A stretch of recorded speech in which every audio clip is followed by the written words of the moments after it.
And welcome back.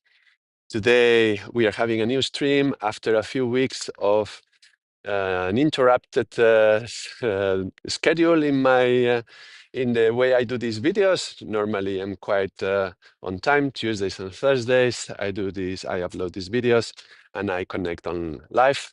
But I have been away for a few weeks. I've been having some time with my family. And also last week, I've been on a mantra retreat, a mantra workshop, learning about mantra and healing. So I come with lots of new ideas, what videos to do and mantras to chant. And yeah, we have a lot of things to discuss ahead of us. So I hope that we can do so. And the weather is pretty good now. So it gives more opportunities for outdoor streaming like we are doing today. We're going to be around, let me see, this field here, a little bit of nature. And we're going to talk about the topic of Om Mani Padme Om. And yes, I come with this mantra in my mind and in my heart. Is this last week I've been, as I mentioned, in a retreat, and we chanted so many mantras and we did so many practices. And we will slowly be uncovering some of them through the different videos.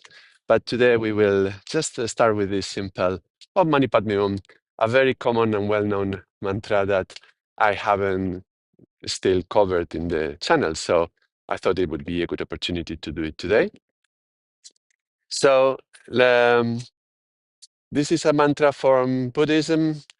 And the mantra basically it starts with the Om, and you know that Om is this universal syllable that reflects. It talks about this vibrating frequency that is all over this in the whole universe, and maybe the whole universe comes out of that frequency, and any other sound is like you could say like an outcome of the original vibration of this beginning of the universe of the Om. So the Om is the sound, the most important sound in yoga practice, and we find it in many mantras, especially at the beginning of the mantra. In this case, for Om Mani Padme Om, we find it at the beginning and also at the end, even though the last one sometimes is changed with Hum. And Hum is a syllable that has a lot of energy connected to Shiva. And it's also used at the end of many mantras to charge them with energy. So we have an Om charging at the beginning and a Hum at the end, or an Om and an Om. So welcome to the channel and welcome to the streams again. Let's go into Om Mani Padme Om. We covered the Om at the beginning and the Om at the end. By the way, I'm streaming live, so if you hear me okay and you want to say hello or you want to say something, or if the audio is not correct, just let me know, because I'm still quite new to this live streaming in nature, and I want to make sure that you can hear me properly. So I already mentioned what it is, this sacred syllable, and then Mani. Mani, you may recognize the word Mani from the chakra Manipura. If you are a yogi or yogini, you will recognize that from Manipura. Manipura means the city of jewels. That's our third chakra, and it's a place of many blessings. The third chakra it's a place of many blessings because many of if not all of the nadis that go through the body, at some point they connect through the navel, and the navel is extremely important point. Maybe we should do another video sometime about the importance of the navel, both in the yoga practice of the asanas, because it's linked to the center of the body, the center of gravity in the body. It's linked to the pranayam, because that's the point that stimulates breath. So very often when we are breathing, we have to initiate the breathing from the navel. It's linked also to the mind, because when we are moving the navel, this is creating a fire, and that's going to be making our practice more powerful. And then if we can hold it steady, hold the strength in the navel, that's also going to be linked to the mind. Everything is connected, obviously, but yeah, the navel is the source of many jewels. And Pur means city, yeah, so the city of jewels. But Mani then is called jewels. So Om Mani Padme Hum, Om Mani, Mani would be jewels. And Padme comes from the word, you may have recognized also that word in Padmasana, this posture where we sit with the feet folded one on top of each other. And Padme is the lotus flower. So this mantra is very, very associated to the image of a lotus flower. So that's why let's think a little bit about why in yoga does this flower appear so very often. And there is a certain symbolism associated to it. Wait, let me just jump through here. And so the lotus flower has some symbolism that is very useful for yoga. And this mantra reflects it. Okay, Om Mani Padme Hum, the mantra of the lotus flower and the jewel is like the lotus flower is in a way the jewel as well. And there could be many ways that we can interpret that translation to the mantra. But let's talk about the lotus for a moment. There's a few things interesting about the lotus. One of them, if you have been following the videos on the numbers, you will recognize that there is a 1, 2, 3, 4 in this in the lotus flower. When we see the lotus flower, flower is number 4, but we know that the roots go down to the earth and the river, or not the river because the water shouldn't be flowing, but like a pond. Yeah, you have the pond with water. In the bottom there is earth, and down there that's where the seed started, and then there's roots coming out of it.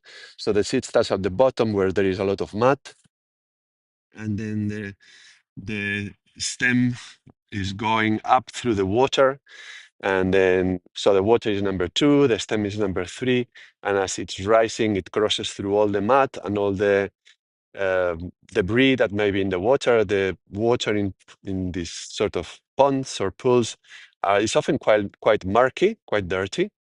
And yet, when it comes out in the surface, then the lotus is a very beautiful flower, and it's that's the number 4. Yeah, the flower and the beauty, and it's remarkable that it comes out of a surface which can be so murky and so dirty. So it's there's a lot of analogies there that we can find in ourselves and metaphors that we can take from that image. And generally, it's often used to describe the different states of consciousness. So in the very bottom of this pond, that's the unconscious, the lowest level, where there is the mud, and the water represents the subconscious. And knowing that the water is murky is just like a reflection of our own subconscious. When we go through life and things occur and they bother us, they stay in our subconscious and they are affecting us during our day-to-day. So that's the subconscious. And then as the stem of the lotus goes towards the surface. Surface is like the semi-conscious, and above the surface is the conscious. That's like going out into consciousness. So the flower only opens when it gets out of the water. It doesn't open underneath.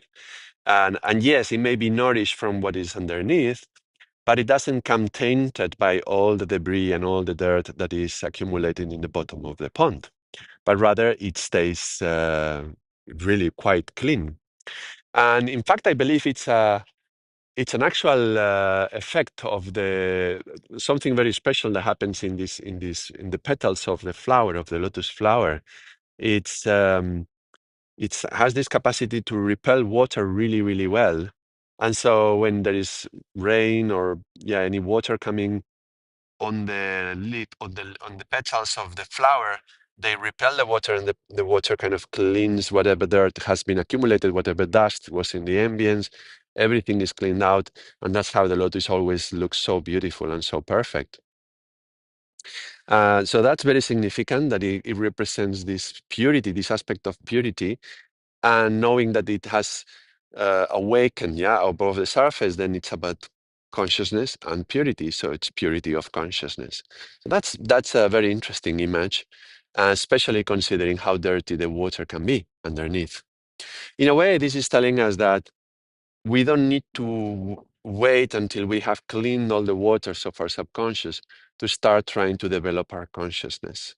There is sometimes this tendency in the spiritual practices to feel guilty about what we are experiencing within our minds, and that could be detrimental to our practice. Let's say if I start to do some yoga and awaken a little bit my consciousness, and I become aware of how many ugly thoughts I have in my mind, it's easy to go into feeling guilt for what's happening in your mind, feeling out of control, and what's the point of doing yoga? Look at my mind how it is, and you start fighting with your own mind.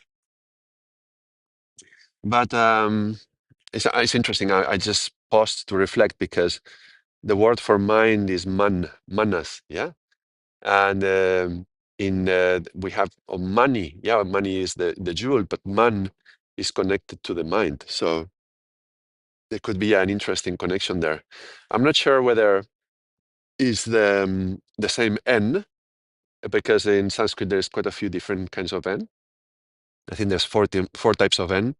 So I'm not sure whether the N for manas and the N for money is the same one, but it's still an interesting reflection that we're talking about the mind and we're talking about consciousness, right? And the very same word that seems like mind, mana, it's meaning jewel. So can we make our mind like a jewel and serve the consciousness? That's a nice translation of the mantra. Probably you haven't heard this one before because I just made it up. Maybe it already exists, but I wonder if there is a connection like that. So there's different levels of consciousness, and if we feel guilty about how the mind is thinking, what's happening in the mind, guilt doesn't help. Guilt actually goes against us, and guilt and shame are two of the most powerful mind games that trigger a lot of other mind games. And we did have a video when we were doing the course on number 7 about mind games and how the feeling of guilty and the feeling of being a victim linked to guilt and shame are the fathers of many other mind games that come afterwards. So this metaphor of the lotus is telling us, look, it's all right not to be perfect. It's all right if your water is still murky. Just keep chanting. Yeah, keep chanting Om Mani Padme Hum, and the lotus flower will bloom. The beauty will come out of it. 1, 2, 3, 4. Yeah, we have to go through the 2 and through the 3. But if you hold the one is the soul. As you get to the 4, the flower will be beautiful. Yeah, the opening of the flower will be beautiful. So the same can happen through yoga if you stick to your practice, your discipline, and no matter what is going on in your mind and experiences you go through. Also, the experiences you go through in life, right? Because the murky waters, that's a reflection of our mind, but it's also like a reflection of our path. When we walk through life, dirty things happen to us, and is that gonna what's gonna happen to you? Yeah, what's the outcome of your life going to be if you go through all these dirty things? And this is just to say, well, don't worry. If you keep your discipline and your practice and your sadhana, crossing through all this murkiness, you can come to the other side perfectly clean, like the petals of the lotus flower.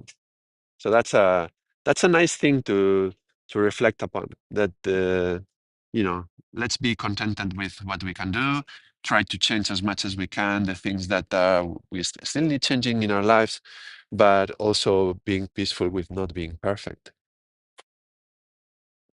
Another interesting aspect about the lotus is that it opens petal after petal, yeah, one by one. So this is like the different stages of consciousness development that we go through as we are doing our practice, our spiritual practice, and how it can go like this, one after another. Yeah, there's many petals, and actually, when we look at the drawing of the uh, seventh chakra, which every chakra is drawn as a lotus flower because this is the metaphor we are using.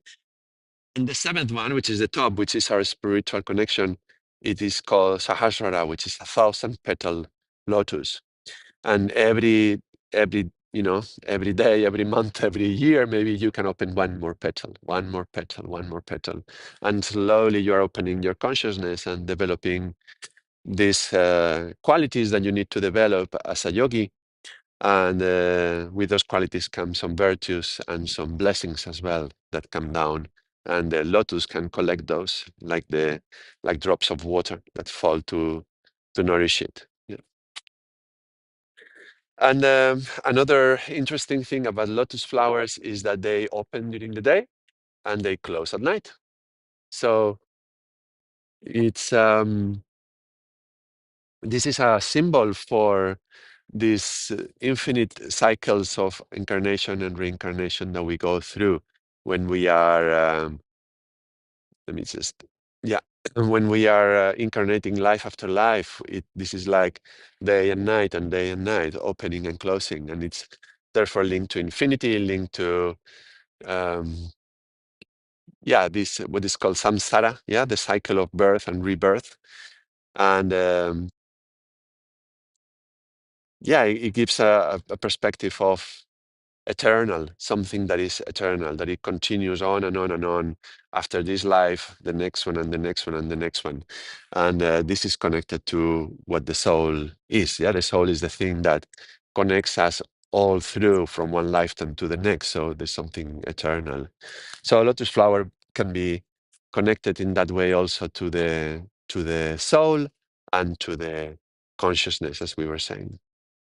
So there we go. The Om Mani Padme Om, connected to soul, connected to consciousness, connected to mind, connected to the spiritual journey we do, and the challenges we face, and the mud that we experience in our day to day, and the experiences that we have that can cause pain and troubles, like all the debris we have to go through as the stem to get to the other side so that the flower can open.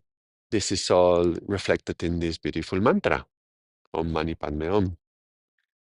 And the home, let me go back to the home just to clarify. So sometimes you may hear it on Mani Padme Om, on Mani Padme Hum.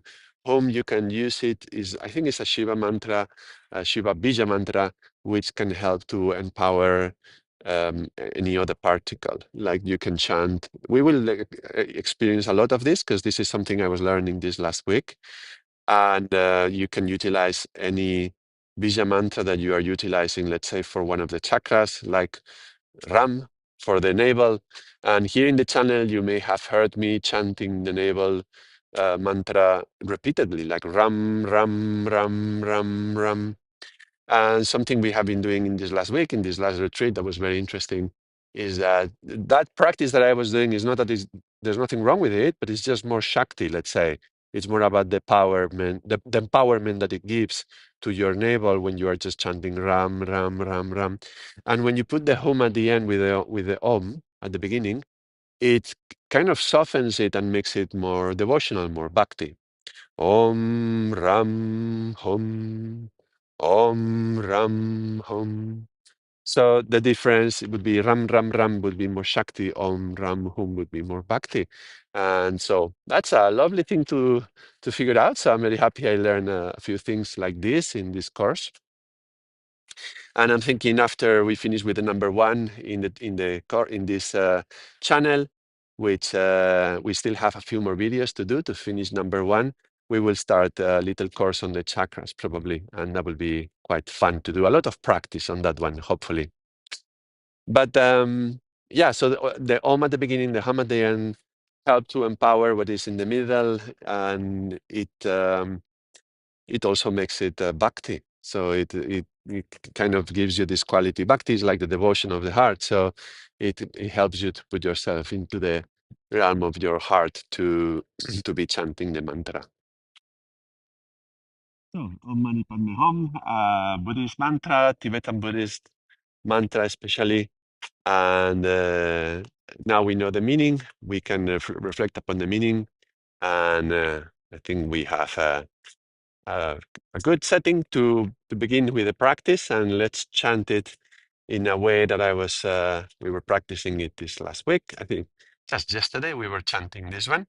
So it's still very fresh in my memory, and I don't want to forget it because sometimes you learn these mantras and tunes. If you don't record it somewhere, and I didn't record this one, then you may forget it unless you repeat it by yourself. So I'm going to do it here, and that way it gets recorded. And if you want to practice with me, feel free to do so.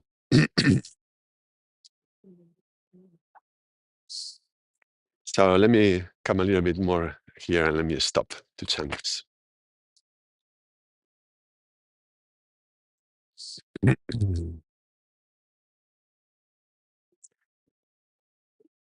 Om Mani Padme Hum, Om Mani Padme Hum, Om Mani Padme Hum, Om Mani Padme Hum, Om Mani Padme Hum, Om Mani Padme Hum, Om Mani Padme Hum, Om Mani Padme Hum. Om Mani Padme Hum, Om Mani Padme Hum, Om Mani Padme Hum, Om Mani Padme Hum, Om Mani Padme Hum, Om Mani Padme Hum, Om Mani Padme Hum, Om Mani Padme Hum. Om Mani Padme Hum, Om Mani Padme Hum, Om Mani Padme Hum, Om Mani Padme Hum, Om Mani Padme Hum, Om Mani Padme Hum, Om Mani Padme Hum, Om Mani Padme Hum. Om Mani Padme Hum, Om Mani Padme Hum, Om Mani Padme Hum, Om Mani Padme Hum. Om Mani Padme Hum, Om Mani Padme Hum, Om Mani Padme Hum, Om Mani Padme Hum. Padme Om, Om Mani Padme Hum, Om Mani Padme Hum, Om Mani Padme Hum, Om Mani Padme Hum, Om Mani Padme Hum, Om Mani Padme Hum, Om Mani Padme Hum. Om Mani Padme Hum, Om Mani Padme Hum, Om Mani Padme Hum, Om Mani Padme Hum. Om Mani Padme Hum, Om Mani Padme Hum, Om Mani Padme Hum, Om Mani Padme Hum. Om Mani Padme Hum, Om Mani Padme Hum, Om Mani Padme Hum, Om Mani Padme Hum. Om Mani Padme Hum, Om Mani Padme Hum, Om Mani Padme Hum, Om Mani Padme Hum. Om Mani Padme Hum, Om Mani Padme Hum, Om Mani Padme Hum, Om Mani Padme Hum. Om Mani Padme Hum, Om Mani Padme Hum, Om Mani Padme Hum, Om Mani Padme Hum. Om Mani Padme Hum, Om Mani Padme Hum, Om Mani Padme Hum, Om Mani Padme Hum. Om Mani Padme Hum, Om Mani Padme Hum, Om Mani Padme Hum, Om Mani Padme Hum. Om Mani Padme Hum, Om Mani Padme Hum, Om Mani Padme Hum, Om Mani Padme Hum. Om Mani Padme Hum, Om Mani Padme Hum, Om Mani Padme Hum, Om Mani Padme Hum. Om Mani Padme Hum, Om Mani Padme Hum, Om Mani Padme Hum, Om Mani Padme Hum. Om Mani Padme Hum, Om Mani Padme Hum,